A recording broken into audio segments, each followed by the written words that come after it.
Hey family, today's 10-minute workshop is on the Black Panther Party, power, protection, and the threat of black dignity. Now, many of you all have heard of the Black Panther Party, and many of you, especially if you're a Caucasian, you have heard negativity associated with them, or you only see pictures of these beautiful black men and women in black leather jackets and holding rifles.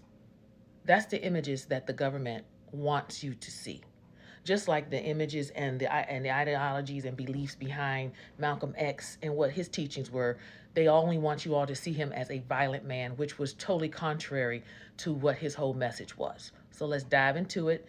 You know, my teachings I try to keep under 10 minutes, but when it comes to a subject matter such as the Black Panther Party, I'm gonna take my time and I'm just going to break it into as many sections as possible. And even then, I'm not going to be able to do it justice. You understand?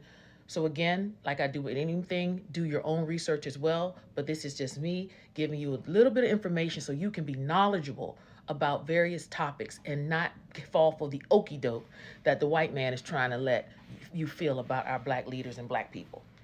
Okay, so when we speak the name the Black Panther Party, we're not just evoking images of the leather jackets and raised fist.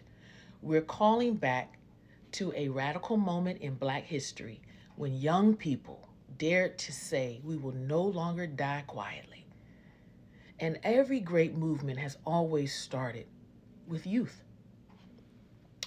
Founded in 1966 by Huey P. Newton and Bobby Seale in Oakland, California, the Black Panther Party for self-defense emerged from deep pain and righteous rage. You got to remember, during 1966, during that time, sweltering in the heat of oppression, segregation, and racism.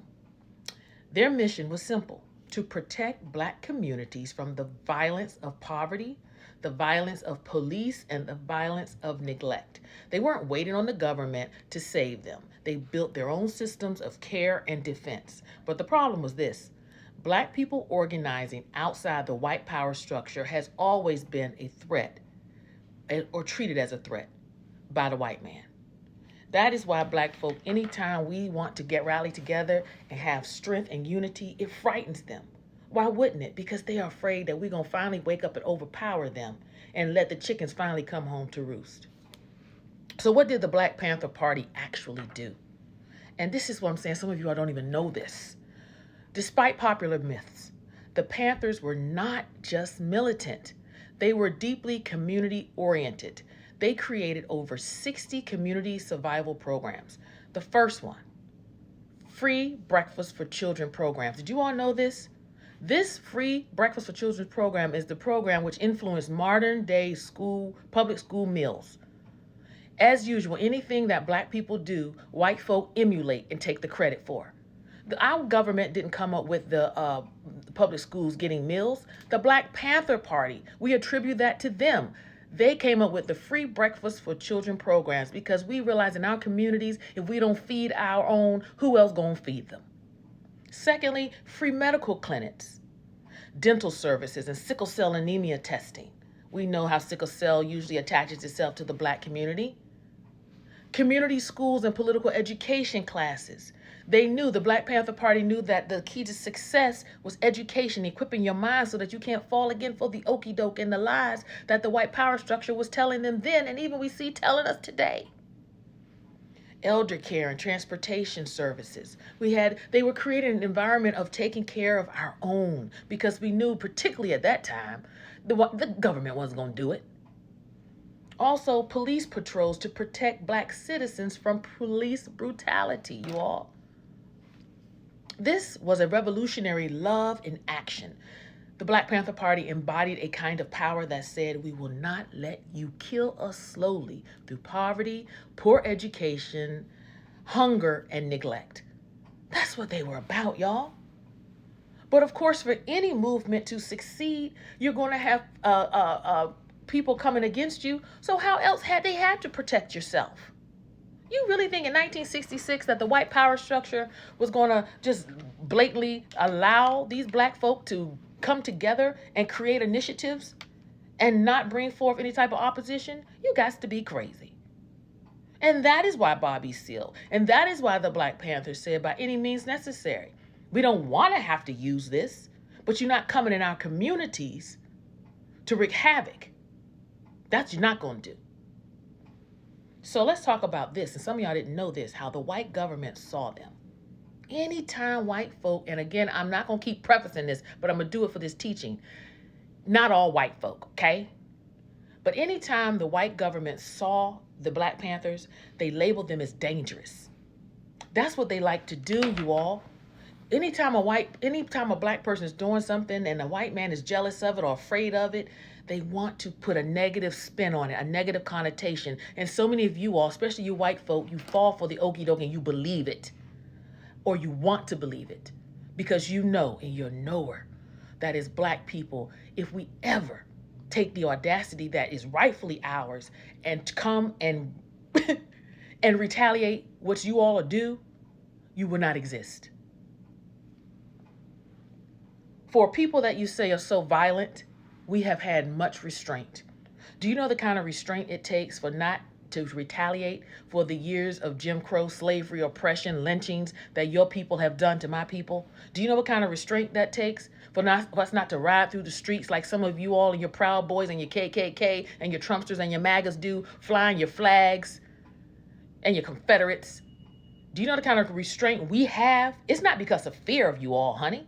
It's because we respect ourselves and our ancestors. But oh, if the ancestors ever give us the carte blanche to say, go forward, be on the right side, white folk. All right, so J. Edgar Hoover,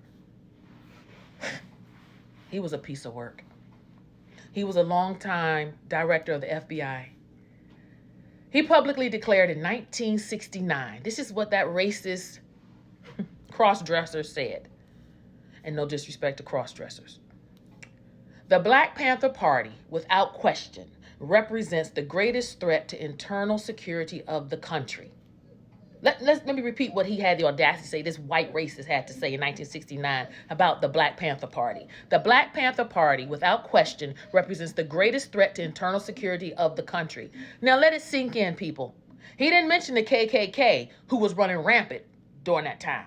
He didn't mention the white militias who was throwing bombs and killing people and killing Medgar Evers and killing all our other leaders and lynching and carrying on and throwing bombs in the churches, killing the little black girls. No, he didn't name them, not the school shooters, not organized crime syndicates, but a group of young black men and women feeding children, teaching political awareness and defending their neighborhoods. They are the greatest threat to internal security of this country. And yet you white folks say that racism doesn't exist. This was in 1969, the long-term holding director of the FBI, J. Edgar Hoover. So you really think if he felt that way about the Black Panther Party, that he ain't behind and wasn't behind some of the assassinations of our greatest black leaders? Wake up, people. Come on now. That threat wasn't about guns. It was about self-determination. It was about black people no longer begging for dignity, but claiming it.